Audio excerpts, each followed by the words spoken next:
It's not safe. Some of these areas, they literally look like war zones. There are down power poles, electric wires. There are still some smoldering fires. FEMA now focusing on the recovery. Starting to plan for how we're going to be able to bring in temporary structures for schools or other critical facilities that were lost. We need to really start to take this time to put that plan in place. California's governor is predicting that these fires will be the worst natural disaster in U.S. history based on cost. The state of California now inviting President-elect Trump to visit the state. Alex Stone, ABC News, Altadena, California. Disaster movie roars to life. Whoa! This was like an 80-mile-an-hour blowtorch. I came out and I saw a fireball. Do you know what you're gonna do now? How do I get to my house?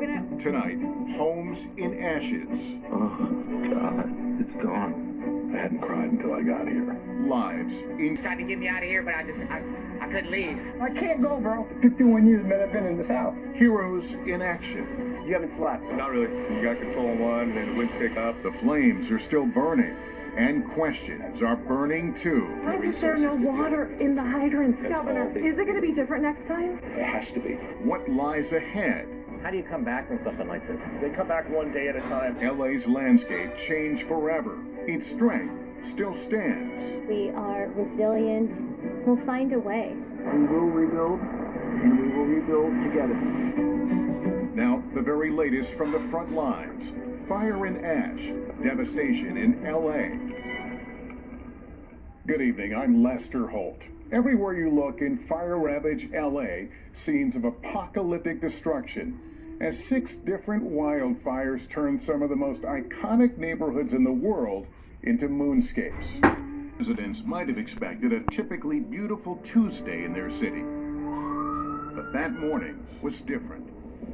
Dry winds were blowing harder than almost anyone could remember, so around 10:30 a.m., when a small fire broke out along a bushy hillside near a state park, those winds quickly fanned the flames.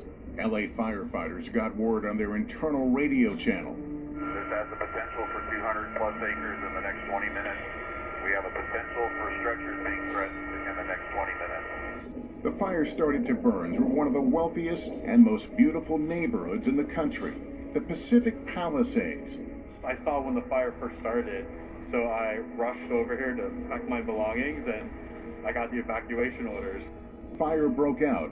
Residents began fleeing by car, but some... There's fire on both sides of the road. Amid the growing chaos, many abandoned their cars in the gridlocked traffic. Responding fire crews used a bulldozer to clear a path.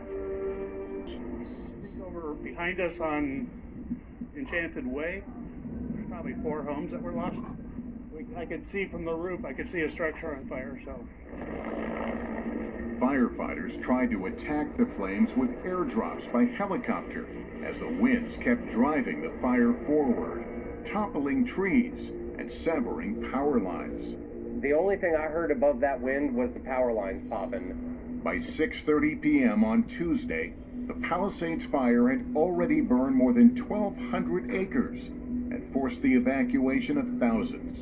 We were here not too long ago. Counter-fire had broken out in Altadena, a small foothill community to the east of the Palisades.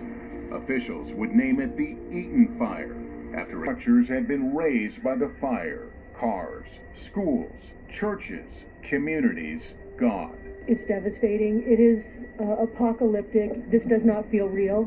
Good morning, thank you. At a morning press conference, the Los Angeles County Fire Chief Anthony Morone didn't mince his words. The fire is growing. We have no percentage of containment. That's from that Eaton fire. Unfortunately, we have 2 reported fatalities. Tens of thousands of people remained under mandatory evacuation orders, and yet we found people returning to see what the fire had spared and what it had not. Homes were miraculously untouched through water onto smoldering roofs and yards. In Altadena, KNBC reporter Michelle Vallis watched the neighbors. Fire. And then rescue came. Here they come. Who and what they could. Hills. Officials dubbed it the Sunset Fire and ordered people to evacuate. There was panic and gridlock on Sunset Boulevard as the fire pressed close to the Hollywood Bowl. And then a sound of hope people didn't know they'd been waiting for. Choppers in the air. Here, at least the winds had died down, giving firefighters a fighting chance. In fact, as the sun rose, Fire's Chief Brent Pasqua. So this morning is a night and day difference from the last 2 days. We can actually turn a corner on these fires. Significant headway on the Sunset Fire in the Hollywood Hills, and evacuation orders there. As they gathered, television viewers witnessed a new disaster in the making. Flames from 10 people. And tonight the cause of all these fires remains under investigation. As Los Angeles neighborhoods continue to burn, people are bracing for whatever may come next.